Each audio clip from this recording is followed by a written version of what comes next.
Unseal is a majuscule script commonly used from the 4th to 8th centuries AD by Latin and Greek scribes. Unseal letters were used to write Greek, Latin, and Gothic. Development. Early Unseal script is likely to have developed from late Old Roman cursive. Early forms are characterized by broad single-stroke letters using simple round forms taking advantage of the new parchment and vellum surfaces, as opposed to the angular, multiple-stroke letters, which are more suited for rougher surfaces, such as papyrus. In the oldest examples of Unseal, such as the De Bellis Macedonicis manuscript in the British Library, all of the letters are disconnected from one another, and word separation is typically not used. Word separation, however, is characteristic of later Unseal usage. As the script evolved over the centuries, the characters became more complex. Specifically, around AD 600, flourishes and exaggerations of the basic strokes began to appear in more manuscripts.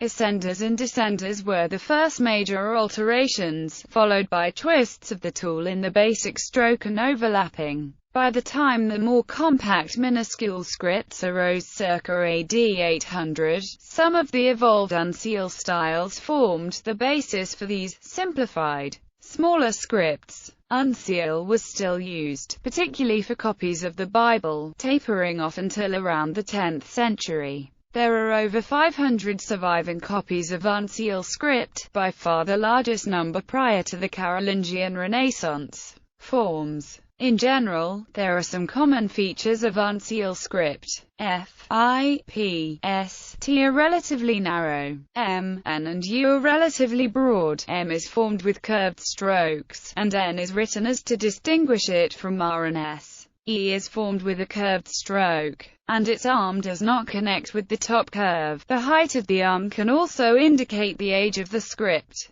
L has a small base, not extending to the right to connect with the next letter. R has a long, curved shoulder, often connecting with the next letter. S resembles the long S. In Unseal, it looks more like R than F. In later Unseal scripts, the letters are sometimes drawn haphazardly. For example, UL runs together at the baseline. Bows do not entirely curve in to touch their stems, and the script is generally not written as cleanly as previously. National styles. Due to its extremely widespread use in Byzantine, African, Italian, French, Spanish, and insular centers, there were many slightly different styles in use. African Unseal is more angular than other forms of Unseal. In particular, the bow of the letter is particularly sharp and pointed. Byzantine Unseal has two unique features. BD Unseal uses forms of B and D, which are closer to half Unseal, and was in use in the 4th and 5th centuries. BR Unseal, in use in the 5th and 6th centuries, has a form of B that is twice as large as the other letters,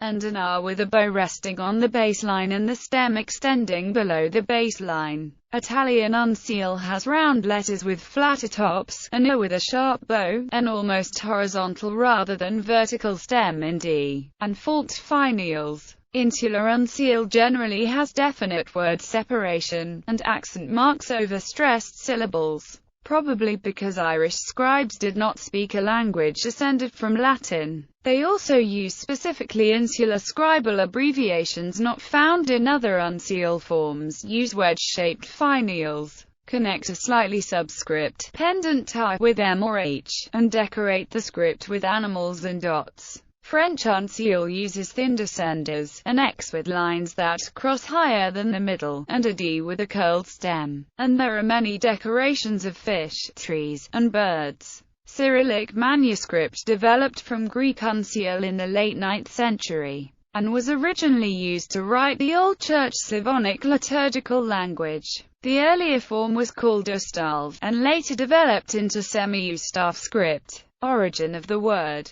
There is some doubt about the original meaning of the word. Unseal itself probably comes from St. Jerome's preface to the Book of Job, where it is found in the form Uncialibus, but it is possible that this is a misreading of Initialibus, and Jerome may have been referring to the larger initial letters found at the beginning of paragraphs. Habeant qui volunt veteris libros, vel in membranus purpuris oro argentoque descriptus, vel uncialibus et vulgo iant literas oni ra magus exerata quam codices. Let those who so desire have old books, or books written in gold and silver on purple parchment, or burdens, rather than books written in uncial letters, as they are popularly called. In classical Latin, uncialize could mean both inch high and weighing an ounce, and it is possible that Jerome was punning on this. He may conceivably also have been playing with the other meaning of codex, block of wood.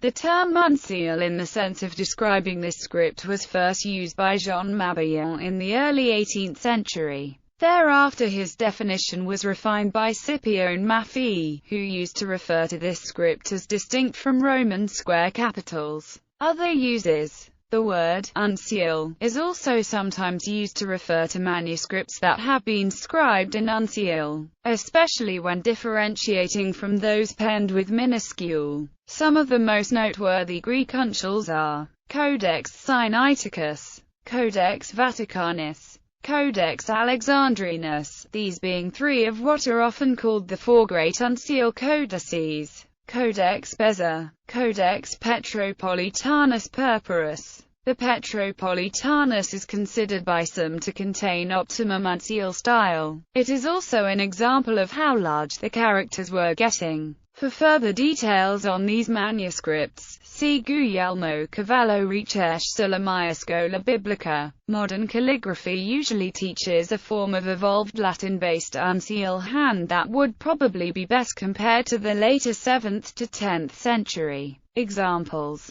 Though admittedly, the variations in Latin uncial are much wider and less rigid than Greek, modern uncial has borrowed heavily from some of the conventions found in more cursive scripts, using flourishes, variable width strokes, and on occasion, even center-axis tilt, in a way comparable to the continued widespread use of the black letter typefaces for written German until well into the 20th century. Gaelic letterforms, which are similar to uncial letterforms, were conventionally used for typography in Irish until the 1950s. The script is still widely used in this way for titles of documents, inscriptions on monuments and other official uses. Strictly speaking, the Gaelic script is insular, not uncial. Half-uncial. The term half-uncial or semi-uncial was first deployed by Scipione Maffei. Historia Diplomatica. He used it to distinguish what seemed like a cut-down version of uncial in the famous Codex Basilicanus of Hilary,